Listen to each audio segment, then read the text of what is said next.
listen. Practice, speak. Practice makes you perfect. Today, we are really immersing ourselves in the language of business. Yeah, the shorthand, the sometimes, colorful, often confusing phrases that really set the pace in the corporate world. We're talking about business idioms. Exactly. If you get the strategic point immediately, not just the image of teamwork after dark, Right. you're showing professional maturity. Okay, so we've seen the value. Let's jump into the mechanics of work itself, how things get started. Right. Part one, all about motion. Starting, keeping going, and knowing when to pause. Getting things started is obviously critical. Two big phrases here signal the beginning, though with slightly different feels. Get the ball rolling and get the show on the road. Get the ball rolling. That feels more, process-driven, like the source example. Let's get the ball rolling on the new campaign. It sounds measured. First step in a sequence. Yeah, it's like initiating a process. Whereas get the show on the road, that is a bit more pizzazz, urgency, often for something more physical, like starting a meeting or an event. Like, okay, planning's done, let's go live. Exactly. But just starting isn't the same as starting successfully. Yeah. Big difference. And that's covered by hit the ground running. Ooh, that one comes with baggage. High expectations. We expect the new manager to hit the ground running from day one. It screams immediate competence, no warm-up allowed. It's the language of peak efficiency, isn't it? Yeah. Very aspirational, demands instant contribution. So the opposite end of that spectrum might be just trying to get a chance, get a foot in the door. Less about instant success, more about just getting access. Spot on. It's about establishing potential. The internship example nails it.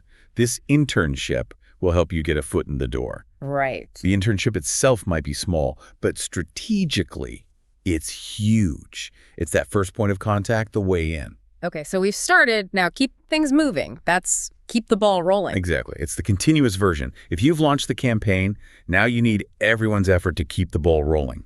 It highlights that momentum isn't automatic. It needs fuel. And sometimes that fuel means working late. The classic, burning the midnight oil or burn the midnight oil. Such a great image, isn't Yeah. it? Pre-electricity, hard work. We had to burn the midnight oil to meet the project deadline. Classic. But there's a nuance there, isn't there? Is it celebrating hard work or is it maybe a subtle complaint about poor planning? That's the strategic read you have to make. Context is everything. Is it a one-off heroic effort? Or is this just how things always are, which points to a bigger problem? Right, and it connects to keep your nose to the grindstone, which feels more like sustained, disciplined effort over time, less frantic, more grinding. True. And often, that effort is driven by deadlines. We talk about working against the clock or being down to the wire. Time becomes the enemy. Completely. You're under serious pressure. Every second feels critical. It signals a high-stakes, maybe risky situation. Thankfully, we can stop. The simple end of day is call it a day. Like, finish the presentation, let's call it a day. Nice and easy. But stopping a project needs different language. If it's delayed, maybe indefinitely but not canceled, you put it on the back burner. Like simmering soup. Still there, but not the focus. Exactly. The redesign project example, putting it on the back burner for now, means it's paused strategically, not dead. But if it is dead or failing badly, the language gets tougher. Pull the plug. Yeah, that sounds final. Like stopping life support. Management decided to pull the plug on the underperforming project. It's about cutting losses, stopping the resource drain. Quick, decisive. And then there's the social stop, the polite postponement. Take a rain check. Essential for relationships. Totally. Canceling lunch because of a meeting. I'll have to take a rain check. Softens the blow. Implies you do want to reschedule. It's politeness wrapped up. Okay, so part one was about action. Part two is making sure everyone's moving together. Communication, clarity. Misalignment kills projects, right? So these phrases are crucial. Absolutely foundational. We start with getting everyone thinking alike. Yeah. Two close cousins here. Be on the same wavelength and on the same page. Wavelength feels more conceptual, intuitive. Ensure we're on the same wavelength before moving forward. Like, do we share the basic vision? Yeah, it's often about the underlying understanding. Whereas on the same page usually relates to something more concrete. Specific facts, a plan, maybe even looking at the same document. Are we all seeing this strategy the same way? It's a tactical check. And if there's definite disagreement, that's see eye to eye, or usually not seeing eye to eye. Right. The source points out when teams don't see eye to eye on campaign strategies, it means there's friction. a clear disagreement that probably needs sorting out. Okay, agreement established. Now, keeping everyone informed, up to speed, and in the loop, I feel like one's a one-off, the other's continuous. That's a great way to put it. Bringing someone up to speed is a specific action. Like, let's get everyone up to speed on the new marketing strategy. Boom, you're informed. Got it. But being in the loop means you're constantly kept informed. Keep me in the loop about any timeline changes. Yeah. It's an ongoing status. The VP needs bringing up to speed. The legal team stays in the loop. Makes sense. And for newcomers, they need to know the ropes or learn the ropes. That sounds like needing deep practical knowledge. It's that institutional wisdom, isn't it? Not just the manual, how things really work. Our source links it to experience. Someone with 5 years under his belt knows the ropes. Ah, under his belt. Another body metaphor, meaning accumulated, proven experience. Nice link. Right. So shifting gears, brevity. Business runs on it, no time for rambling. If time's money, these phrases are like quick transactions. Exactly. If someone says, cut to the chase, they're taking control. Get to the point now. It's a direct command for efficiency.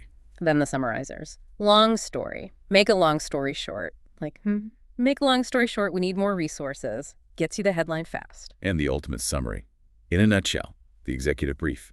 In the nutshell, we need better cross-department communication. Quick, clear, actionable. Okay, now controlling information. Secrecy, sources. Sometimes info is shared, but privately. Off the record. Critical phrase. Media, politics, internal chats. It means this is not for public consumption, don't quote me. Like the example, he told me off the record about possible company changes. Allows sensitive discussion without causing panic. And if the whole project is being kept quiet, that's under the radar. Yep. Keep this initiative under the radar until we finalize details. Strategic silence. Avoids competitor attention, prevents internal jitters before things are said. On the flip side, proving truthfulness. Claiming it's straight from the horse's mouth. The ultimate source credential means you heard it directly from the person in charge. Heard straight from the horse's mouth, the project's extended.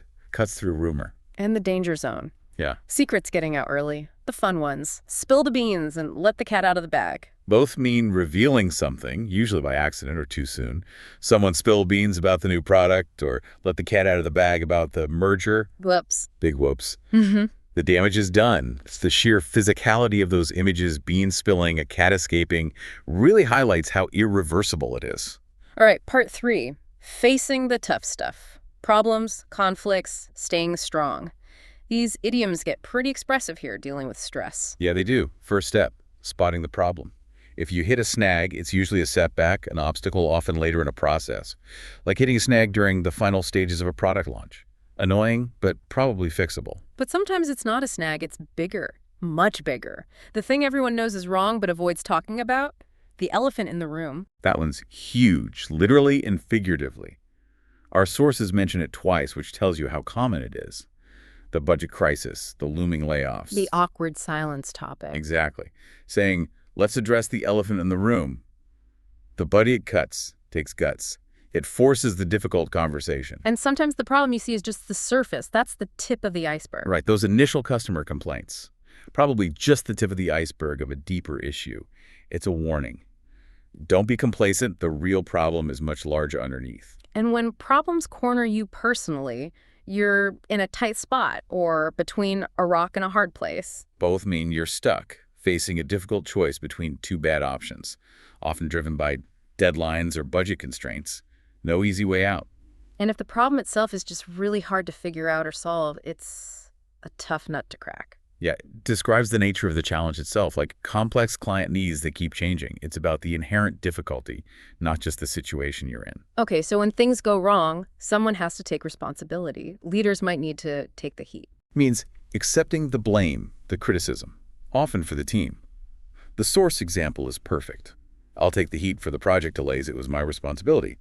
That's accountability. Can shield others too. But sometimes it's not about blame, it's about doing something unpleasant but necessary. That's bite the bullet. Right. Doing the hard thing you have to do even if you hate it, like addressing budget cuts or making difficult staff changes.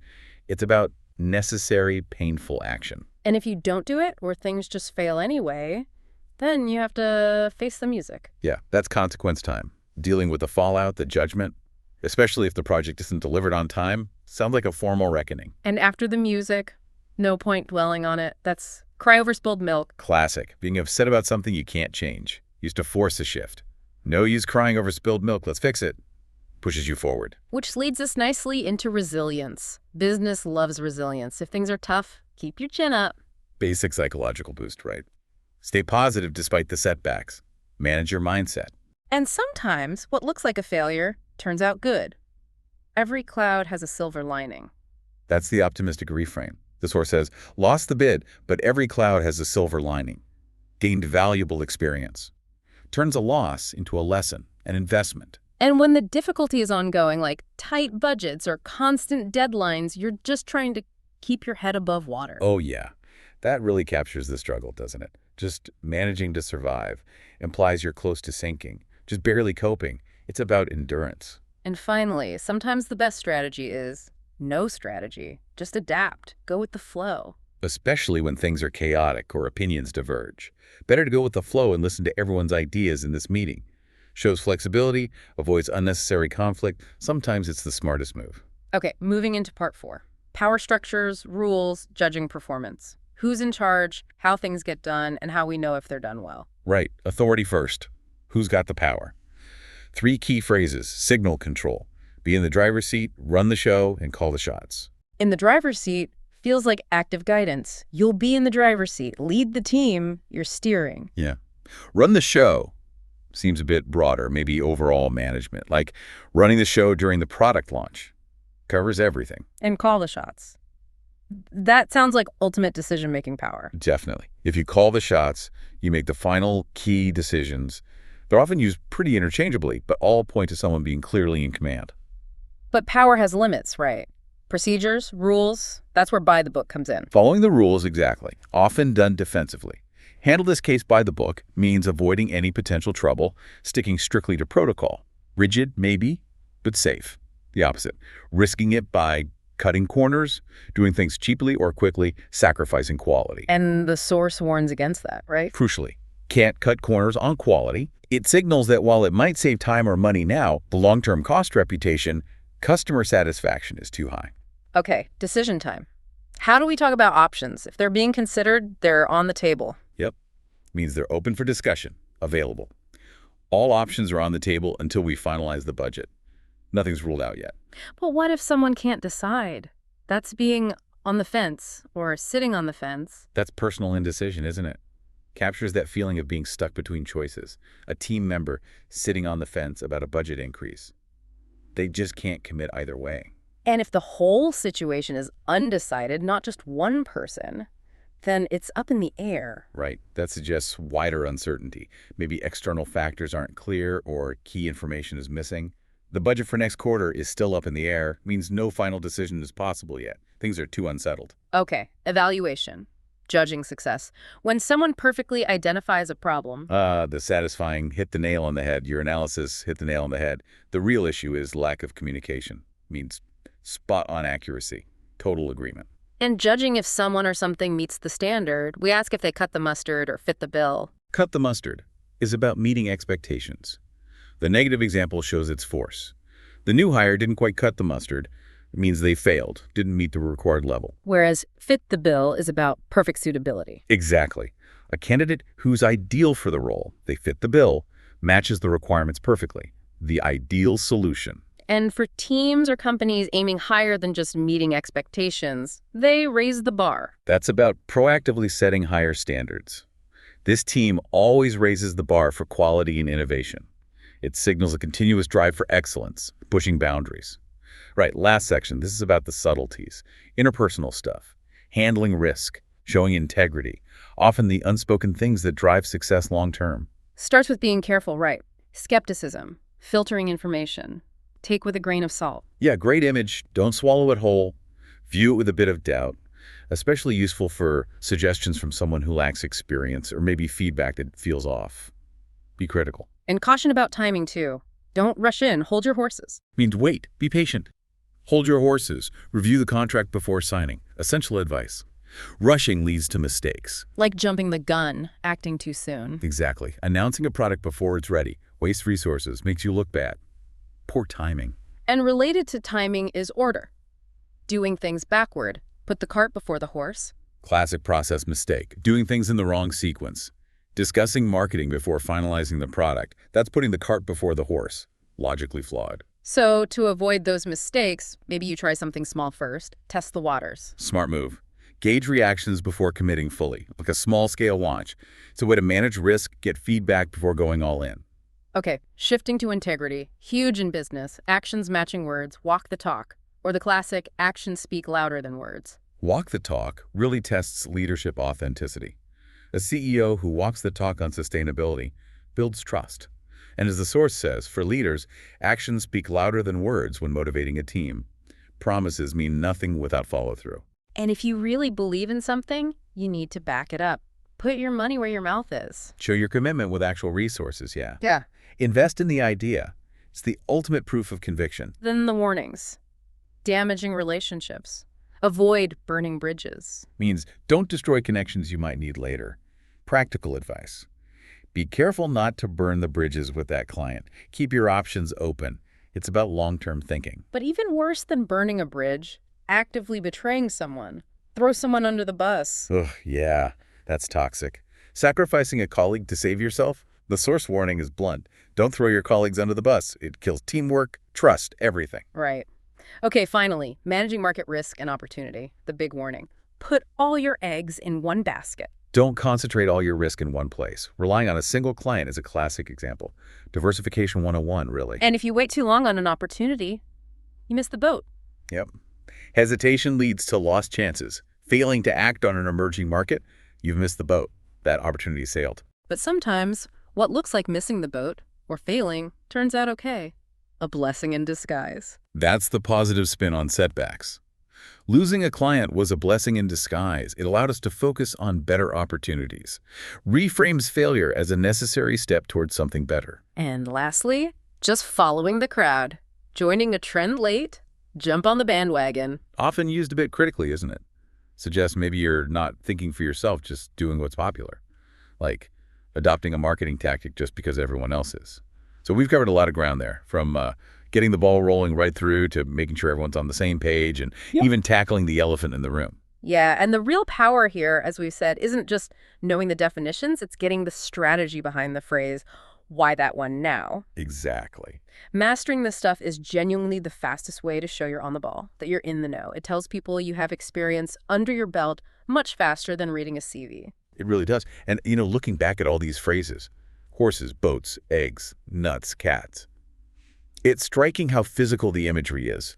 We're using these really concrete pictures to talk about abstract things like strategy, risk, control. It's like a cultural shorthand, making the invisible forces of business feel more tangible. It really is fascinating. Which brings us to a final thought for you, the listener, to chew on. If business communication is all about clarity, about efficiency, why this heavy reliance on colorful, non-literal language?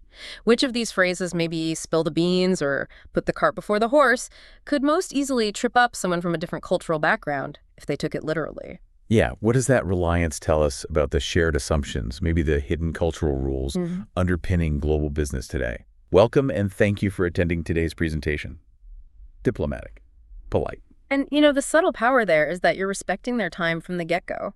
Before you even ask for their attention, you're acknowledging they showed up, that their time is valuable. Good point. But the crucial next step, and you need to do this immediately, is setting the goal. If you wait, if you delay stating the purpose, while your senior leaders are spending those first few precious minutes just trying to figure out what they're supposed to be listening for, it's a waste of mental energy. Right. So the language for setting the goal, it needs to be active, not just passive. Definitely action-oriented. The sources gave some good examples. You could say, today we'll be reviewing our quarterly performance.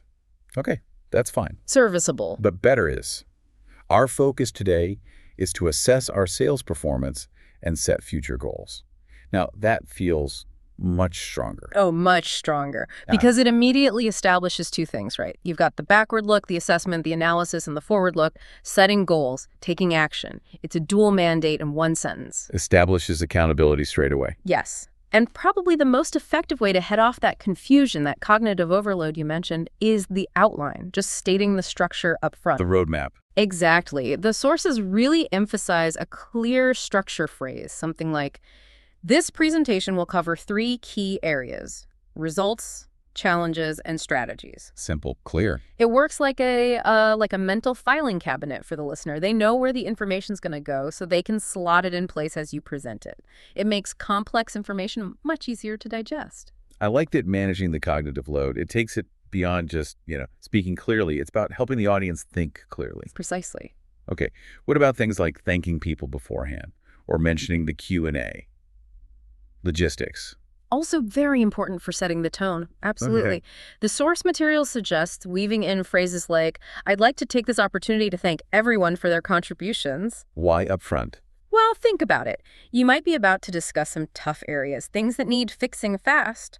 Putting that appreciation up front, it's strategic. It kind of softens the ground a bit, shows respect for the effort, even if results were mixed. It builds morale. Makes sense.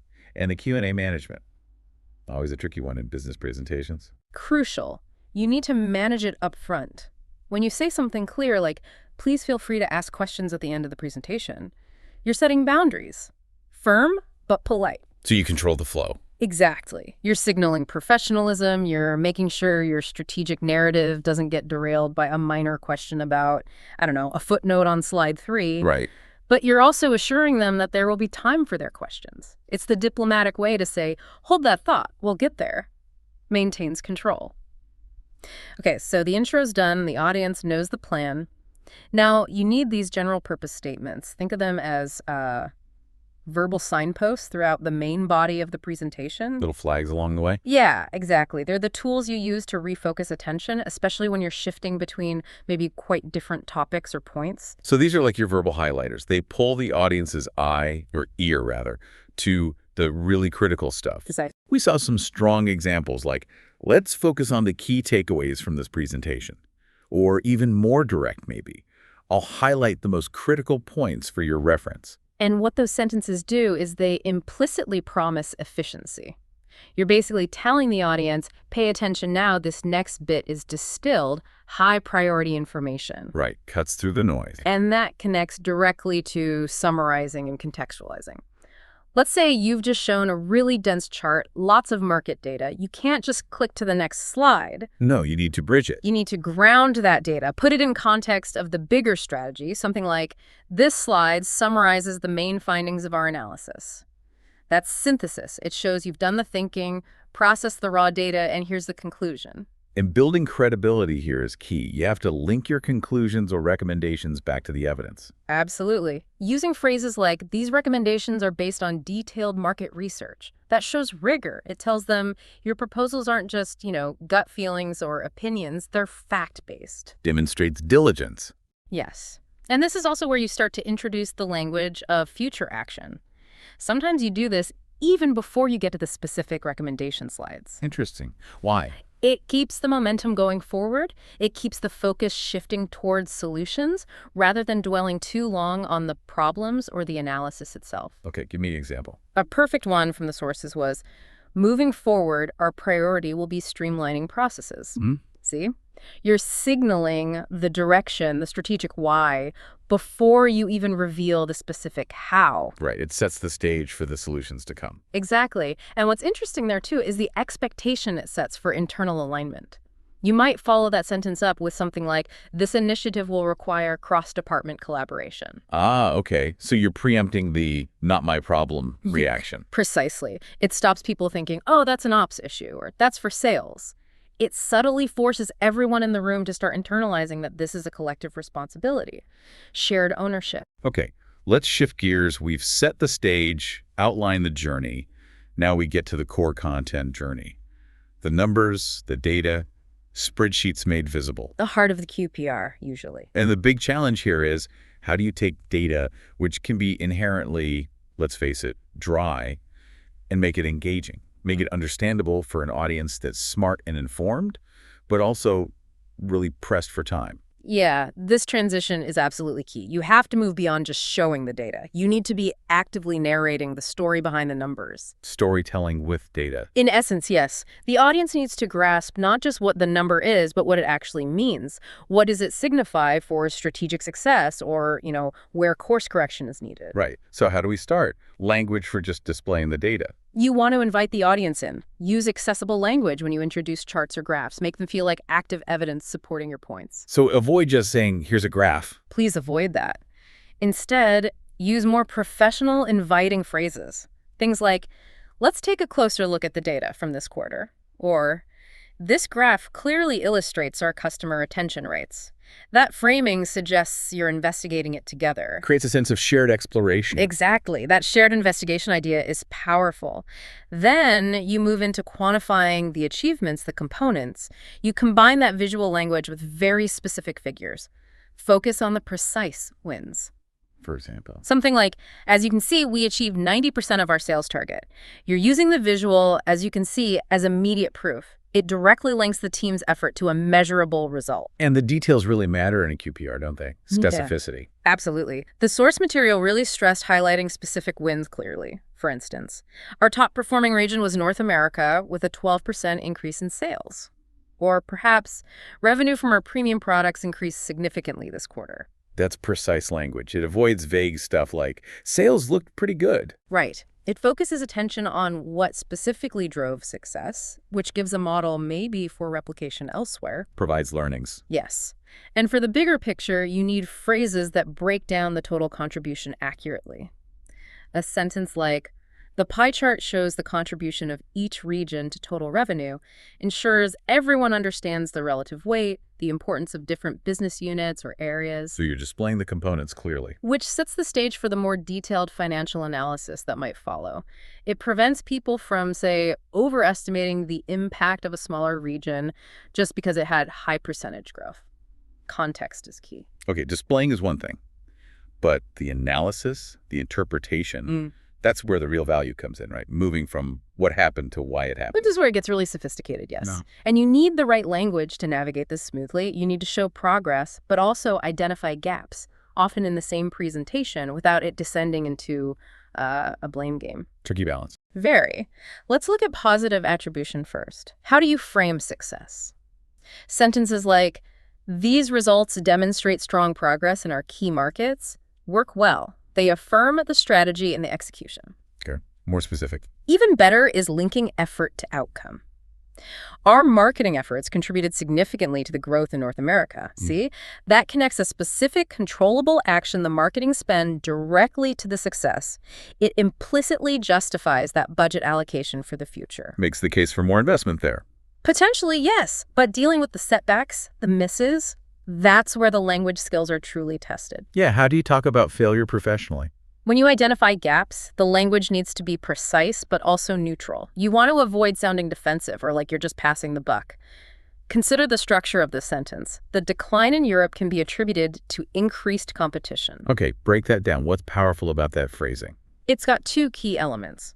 First, it often uses a passive construction can be attributed, which subtly depersonalizes the issue. It's not we failed, it's this decline happened. Second, in this example, it points to an external factor, increased competition. Now, that's quite masterful communication-wise because it redirects the focus away from internal finger-pointing, whose fault was it, towards external factors and how to mitigate them. It frames it as the market environment changed rather than our team messed up. That structural choice is subtle but really impactful. It lets critical thinking about solutions begin immediately. Exactly. You also mentioned nuanced interpretation. That's vital, especially when maybe the top line numbers look okay, but the underlying efficiency or profitability isn't quite there. Right, the headline looks good, but the details are worrying. Precisely. Look at a phrase like, while sales increased, our profit margins were slightly lower than expected. That is the language of executive-level rigor. Also, it signals immediately that you're not just celebrating the revenue growth, you're digging deeper, analyzing the efficiency, the overall financial health. That single sentence flags a need for caution, for more investigation, even during what looks like a growth phase. It shows you're on top of the details. And the interpretation, it always has to point towards action, right? Yeah. A necessary next step. The data can't just hang there. It absolutely dictates the agenda. The source gave a very clear example. The data suggests that we need to focus on improving delivery times in Asia. The analysis flows directly into a proposed action.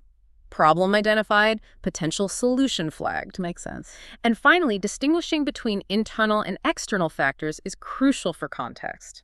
It completely shapes the kind of strategy you'll propose later. How do you mean? Well, if the analysis points internally, like the numbers indicate a need for better coordination between teams. That's a controllable issue. It's an optimization problem. You fix it with process changes, better communication protocols, that sort of thing. But if the analysis points externally, like the challenges in Europe are primarily due to economic factors, that's much less controllable directly. It's a mitigation issue. You address it through maybe risk avoidance, hedging strategies, market diversification. Got it. So the language used in the analysis directly dictates the type of strategic response needed later. Exactly. Yeah. That distinction is fundamental. All right, now we need to elevate the discussion.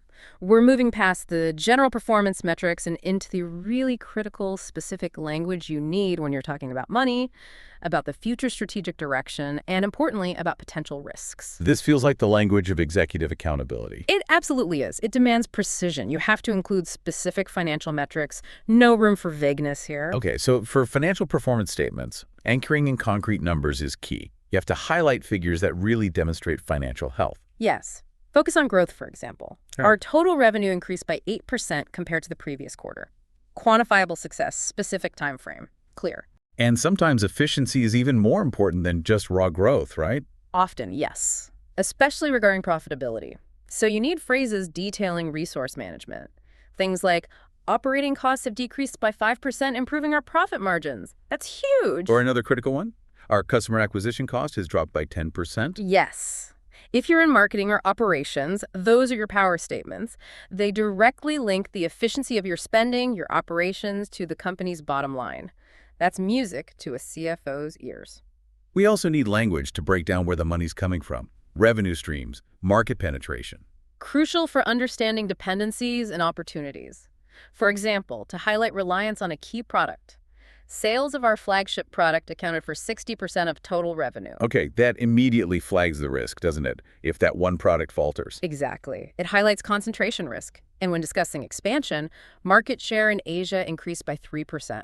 Again, specific, measurable progress in a target area. What about recurring revenue? That's a big one these days. Huge, especially for subscription businesses or SaaS companies. We should clarify for the listener, we're talking monthly recurring revenue, MRR. It's that predictable income stream that often heavily influences a company's valuation. Right. So a phrase like, monthly recurring revenue is now at an all-time high, is a powerful statement. It speaks to stability, predictability, sustainable growth. And when you talk about the bottom line, the net profit, specificity is king. Vague language just raises doubts. Totally. The source material was emphatic about this. Be specific. Net profit for the quarter reached $2.3 million. Use the actual number. It's not just about sounding professional. That's the language of verifiable accountability. Anything less sounds like you're hiding something. Okay, financials covered. But a balanced presentation needs the flip side, risk. You can't just celebrate success. You need to show foresight about potential problems. Risk analysis is the necessary counterbalance, absolutely. A truly strategic presentation must demonstrate awareness of potential hazards. And the language here needs to be just as precise as the financial language. So how do you articulate these potential challenges clearly? Well, you start by identifying the internal challenges. These are often structural issues, things management can actually take steps to fix. For example, delays in production have been a recurring issue this quarter. Okay, that acknowledges an ongoing internal problem. It demands attention. Yes, it signals, we know this is happening and it needs fixing. Then you have the external factors, the ones you adapt to or mitigate rather than fix directly. Like market conditions. Exactly. Phrases like, rising raw material costs could impact our profit margins. That's a clear warning sign. Or the broader, less controllable stuff. Economic instability in certain regions remains a concern. These require hedging or maybe strategic shifts in sourcing or market focus. But you can't just list threats. You need to frame them constructively. Right. You need to frame these vulnerabilities as areas for proactive planning. Turn the threat into a trigger for strategic action. The source had some great phrases around market adaptation. Such as, market trends suggest a possible decline in demand for traditional products. See how that's phrased. It's a gentle but firm warning. It implies that preemptive investment in new areas or pivoting the existing product line is needed before the market forces your hand. Proactive, not reactive. Exactly. And what about safeguarding internally? Things like cybersecurity. Critical these days. Absolutely. So a sentence like, data security must be a top priority to avoid breaches, takes what might seem like a technical IT issue and elevates it to a strategic imperative for the whole business. Everyone needs to understand how vital protecting company assets is. So the overall tone for risk needs to convey readiness, agility. Agility is the perfect word. The phrase, "we need to stay agile in an evolving market," sums it up nicely. It's a call to action that covers all sorts of unforeseen changes. But the sources also mention the opposite, right? The cost of not being agile. Yes, and that's powerful negative reinforcement. Understanding that failure to adapt quickly to market changes could result in lost opportunities. Sometimes highlighting the potential loss, the cost of inaction, is the strongest motivator for change. You need language that underscores the risk of standing still. Okay, let's talk innovation. Investing in tech, R&D. That often means big budgets, significant capital expenditure. Huge investments, often. So the language you use here has to justify that spend, Yeah. right? It needs to directly link the innovation effort to measurable business results. Absolutely. It has to be clear ROI language, return on investment. For instance, instead of just saying we're implementing AI, which is vague, Right. the source suggests connecting it directly to an operational improvement. Implementing AI tools has streamlined our customer service operations. The focus is squarely on the result, the benefit, not just the technology itself. And quantifying that benefit makes it even stronger. Much stronger. Like, automation has reduced production costs by 10%. That's a direct line from the tech investment to the bottom line to profitability. Hard to argue with. You can also highlight impact on the customer side, maybe user behavior. Yes, validating the product team's work, perhaps. Our new app feature has significantly boosted user engagement. That shows the investment is resonating with the market, improving the customer experience. So ultimately, these kinds of statements frame technology not just as a cost center, but as a strategic necessity. Exactly. It's about protecting the company's future competitive position. A sentence like, investing in R&D is critical for maintaining a competitive edge, ties the company's long-term survival and success directly to those current investment decisions. Positions the company as forward-looking. And defensively postured against market disruption. It's essential framing. All right, we've done the analysis, we've looked at the financials, identified risks, talked tech investment. Now we hit the crucial pivot point. Recommendations. Action. Moving from diagnosis to prescription. Exactly. The focus shifts entirely from the language of problems to the language of solutions. And this language needs to be direct, decisive, really actionable. Yes, the language for recommendations needs strong, action-oriented verbs. These aren't just passive suggestions anymore, they are proposals. Management is looking for leadership here, for clear direction. Okay, so for market-based solutions, how should that sound? Decisive. For example, to address these challenges, we propose a new pricing strategy. Clear action proposed. Or maybe more tactical. Offering discounts in Europe could attract more customers. It clearly states the action and the intended outcome. And operationally, focus on efficiency. Often, yes. Things like partnering with local suppliers will improve our supply chain efficiency. Or linking back to tech investment. Investing in automation will reduce operational costs. Notice the verbs will improve, will reduce. It expresses confidence in the proposed outcome. Right, it sounds definitive. It needs to. And defining priorities is essential here too. With limited resources, where should the focus be? You need to guide that. Absolutely. Internally, it might be. Introducing new training programs for the sales team is a top priority. That acknowledges investing in people is key for success. Externally, perhaps, a focus on customer feedback will guide our next steps. That anchors the future strategy in what the market actually wants, ensuring relevance. Now, a QPR isn't just about spreadsheets and strategies.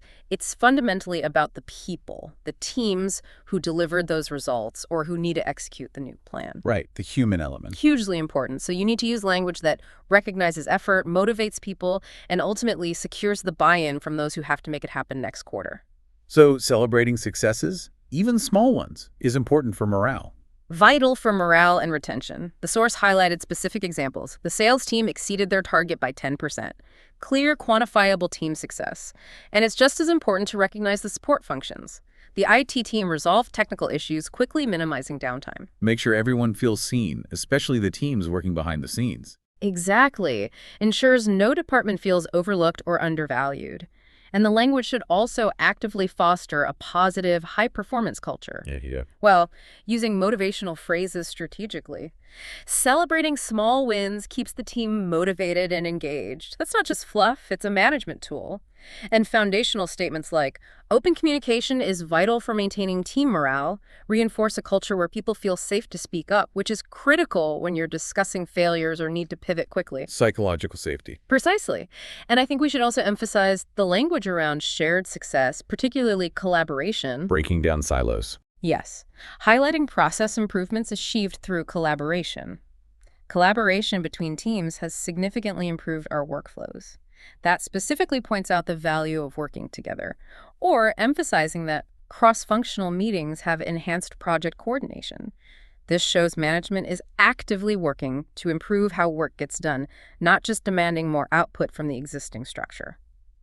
Okay, so every recommendation, every discussion about teams, it all has to lead somewhere concrete, future goals. Right. The what's next. And these goals must be measurable and ideally time-bound. We need to quantify success. Everyone needs to know exactly what hitting the target looks like. Absolutely. Vague goals lead to vague results. The source had good examples here too, right?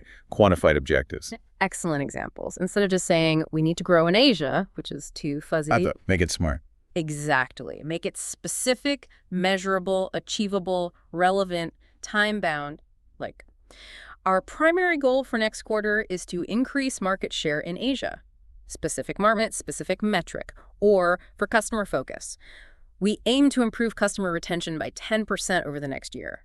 Quantified target, clear time frame. And these short-term goals, they need to connect to the bigger picture. Crucial for alignment and motivation. You need to explicitly link these quarterly pushes to the long-term vision. Using phrases like, achieving cost efficiency remains a top priority, reinforces a consistent strategic theme.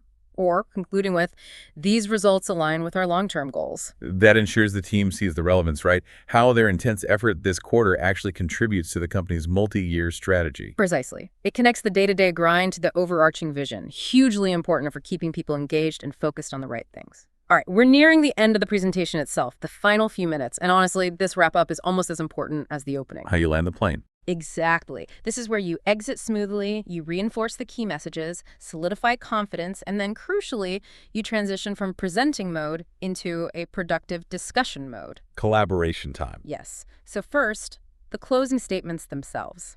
They need to synthesize things and project confidence. Leave them with a positive, actionable feeling. Right. The summary should be concise, maybe focusing on the potential. To summarize, our performance this quarter shows great potential, and that forward look needs conviction. We're confident that these steps will lead to continued success. You need to sound like you believe it. You absolutely do, and it's critical to define the next steps clearly. Don't let the momentum fizzle out when the slides go dark. Keep the ball rolling. Exactly. Commitment and follow-up language is vital. Something like, following through on these recommendations is crucial. And the practical part, let's schedule a follow-up meeting to track progress.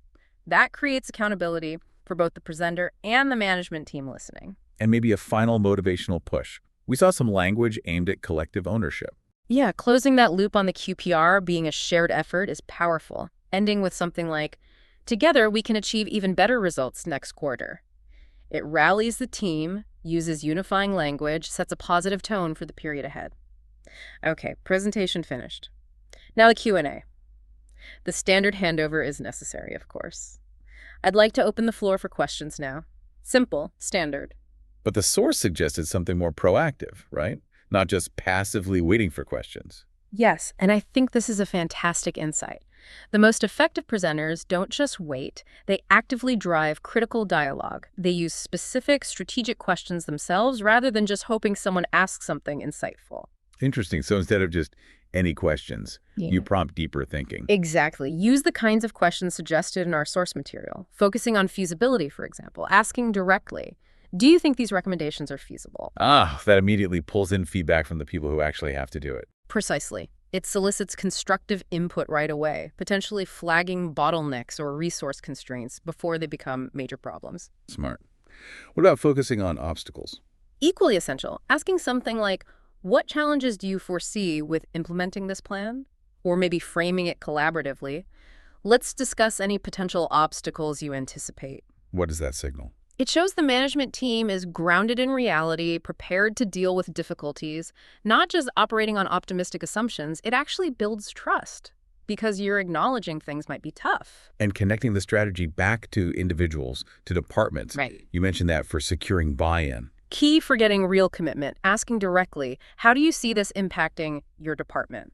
Or maybe more personally, how do you see these plans impacting your day-to-day operations? Makes it relevant, makes it personal. Yes, and it forces functional leaders to actually commit resources mentally, if not verbally, right then and there. It secures that deeper level of buy-in. And finally, showing openness to alternatives. Important for fostering innovation and signaling that the strategy isn't set in stone, that it's a collaborative process.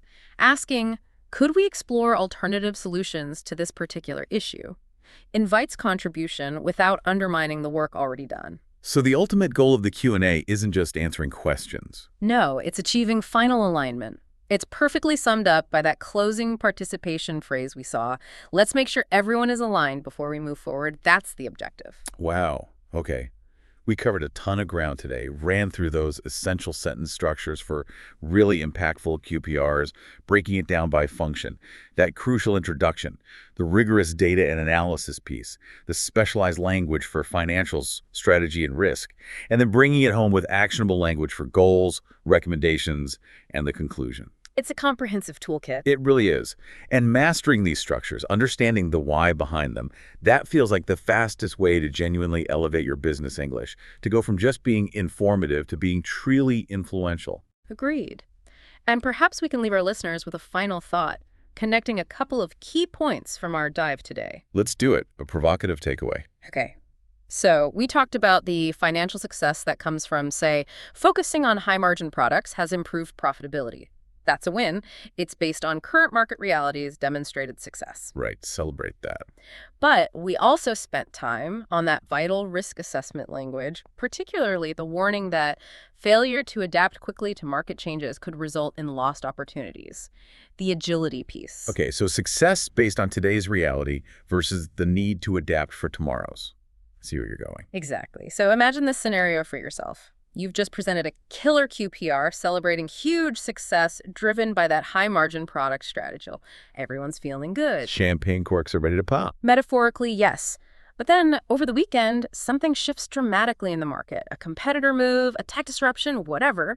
And suddenly, those high-margin products that were your heroes last week, they're looking obsolete, or at least seriously threatened. Oof.